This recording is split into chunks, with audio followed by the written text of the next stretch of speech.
नमस्कार, news nation digital के हमारे इस खास एपिसोड खबरें दुनिया की में आपका स्वागत है। मैं हूं सुमित कुमार दुबे। फिलिस्तीन के आतंकी संगठन हमास के इजराइल पर हुए अचानक और बड़े हमले और उसके बाद इजराइल की जवाबी कार्रवाई को चलते हुए एक सप्ताह होने जा रहा है। इस दौरान इजराइल ने अपनी ताकतवर एयरफोर्स और रॉकेट फोर्स के जरिए गाजा पट्टी के इलाकों पर जोरदार हमले करके तबाही मचा दी है। लेकिन इसके बावजूद इजराइल की फौज अभी तक ग्राउंड ऑपरेशन के लिए गाजा पट्टी में नहीं घुसी है। इस इलाके में हमास की ताकत को कमजोर करने या नेस्तनाबूद करने के लिए ग्राउंड ऑपरेशन काफी जरूरी है। लेकिन फिर भी इजराइल गाजा पट्टी में अपनी सेना को घुसाने से पहले काफी सोच विचार कर रहा है। अगर आप सोच रहे हैं कि इजराइल गाजा पट्टी के इस छोटे से इलाके में घुसकर हमला करने से क्यों बच रहा है, तो इसका जवाब है गाजा का वो भूगोल, जहां एक बार अगर इजराइल की सेना ने जमीनी जंग छेड़ दी तो तबाही मचनी तय है। और उसमें हमास के आतंकियों के साथ साथ आम नागरिकों और इजराइल की सेना का भी जोरदार जान माल का नुकसान होने की पूरी आशंका है। यही नहीं, अगर इजराइल की फौज गाजा पट्टी में घुसती है तो उसकी उत्तरी सीमा पर लेबनान की ओर से एक और आतंकी संगठन हिजबुल्लाह की ओर से हमला होने की भी पूरी संभावना है। ऐसी सूरत में इजराइल को दो मोर्चों पर जंग में उलझना होगा। हिजबुल्लाह की ताकत और इजराइल के साथ उसकी अदावत के बारे में हम बाद में बात करेंगे। पहले गाजा पट्टी और उसके भूगोल को समझते हैं। 10 किलोमीटर लंबा और 41 किलोमीटर चौड़ा यह इलाका तीन तरफ से इजराइल से घिरा हुआ है। इस छोटे से जमीन के टुकड़े में करीब 20 लाख लोग फिलिस्तीनी लोग रहते हैं। बिजली पानी जैसी बेसिक जरूरतों के लिए ये लोग पूरी तरह से इजराइल पर निर्भर है। ये इलाका वेस्ट बैंक जैसे दूसरे फिलिस्तीनी इलाके से पूरी तरह से कटा हुआ है। गाजा पट्टी दुनिया के सबसे घनी आबादी वाले इलाकों में से एक है।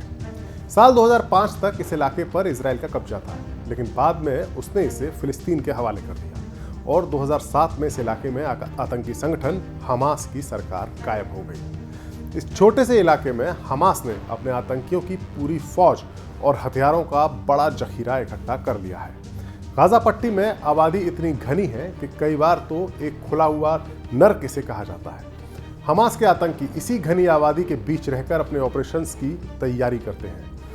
अब अगर इजराइल अपनी सैनिकों को गाजा पट्टी में घुसाता है तो यहाँ एक भीषण अर्बन वॉरफेयर यानी एक शहरी जंग होने की आशंका है। यानी गाजा का हर इलाका, गाजा की हर गली, हर नुक्कड़, हर बिल्डिंग में जाकर इजरायली सैनिकों को हमास से जंग लड़नी होगी, जिसमें जान माल का बड़ा नुकसान हो सकता है और आम शहरियों के भी बड़ी संख्या में हताहत होने की पूरी आशंका है।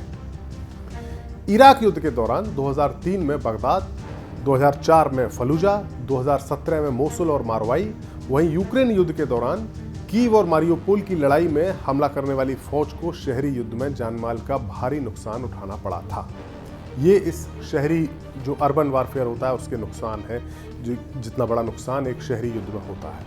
दरअसल शहरी इलाके में लड़ाई हमलावर फौज के लिए बेहद मुश्किल होती है। ऐसे में आम शहरियों के मारे जाने के चलते इंटरनेशनल स्तर पर भी इसे डिफेंड करना मुश्किल होता है। हालांकि ऐसा नहीं है कि गाजा पट्टी के इलाके में इजराइल की फौज ने पहले हमला ना किया हो। साल 2014 में इजराइल ने हमास के खिलाफ गाजा पट्टी में घुसकर ऑपरेशन प्रोटेक्टिव एज के तहत करीब 75,000 फौजी जंग में उतारे थे। 15 दिन तक चले इस ऑपरेशन में 1500 से ज्यादा आम नागरिक मारे गए थे। इस बार खबर है कि इजराइल ने गाजा पर हमले के लिए 3 लाख की फौज इकट्ठी की है, लेकिन साल 2014 से लेकर अब तक वक्त काफी बदल चुका है। खबरों के मुताबिक हमास ने गाजा पट्टी में ऐसी सुरंगों का जाल बिछा दिया है जो हमलावर इजरायली सेना के लिए मुसीबत खड़ी कर सकती है।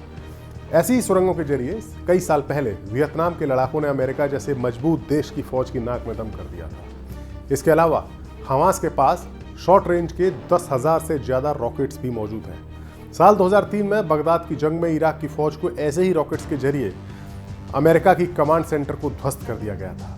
हमास के पास बड़ी संख्या में हमलावर ड्रोन्स भी मौजूद हैं। पिछले साल कीव की ओर बढ़ रही रूसी फौज को यूक्रेन ने ड्रोन्स के जरिए ही रोका था और काफी नुकसान भी पहुंचाया था।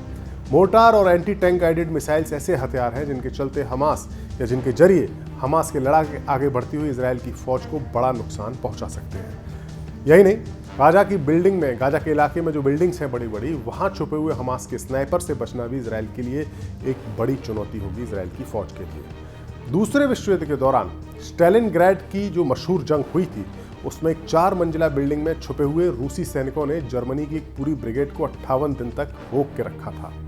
इसके अलावा शहरी इलाके की जंग में आतंकी आम नागरिकों को ह्यूमन शील्ड के तौर पर भी इस्तेमाल कर सकते हैं। गाजा में हमास की ताकत से निपटने के अलावा इजराइल के लिए उसकी उत्तरी सीमा पर भी एक कड़ी चुनौती है। उत्तर में लेबनान में मौजूद शिया आतंकी संगठन हिजबुल्लाह भी इजराइल पर हमला करने के लिए तैयार बैठा है। हिजबुल्लाह ने अब तक रॉकेट्स के जरिए छिटपुट हमले को अंजाम दिया है, लेकिन ऐसा माना जा रहा है कि अगर इजराइल गाजा में घुसता है तो हिजबुल्लाह के लड़ाके उत्तर की दिशा से इजराइल में घुसने की कोशिश करेंगे और ऐसी सूरत में इजराइल को जंग का एक और मोर्चा खोलना होगा। मीडिया रिपोर्ट्स के मुताबिक हिजबुल्लाह ने पिछले कुछ सालों में करीब 1 लाख लड़ाकों की फौज इकट्ठी की है। इस संगठन को ईरान का खुला समर्थन हासिल है और जंग की सूरत में ईरान हिजबुल्लाह का साथ देने से बिल्कुल भी नहीं चूकेगा, पूरी तरह वो तैयार है। वहीं दूसरी ओर इजराइल भी संभावित 2 मोर्चों की जंग की तैयारी कर रहा है। अमेरिका ने उसकी मदद के लिए हथियारों और गोला बारूद की खेप भेजना शुरू कर दिया है। इजराइल को ये खेप मिलनी शुरू हो चुकी है।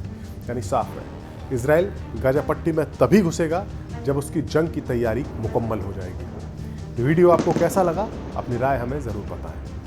अब आपको बता देते हैं कि न्यूज़ नेशन के यूट्यूब चैनल पर मेंबरशिप सर्विस शुरू हो गई है। आप भी इस सर्विस को ले सकते हैं। डिस्क्रिप्शन में इसका लिंक दिया गया है, उस पर आपको इससे जुड़ी हुई हर जानकारी मिलेगी। इस सर्विस के जरिए आपको क्या खास मिलेगी।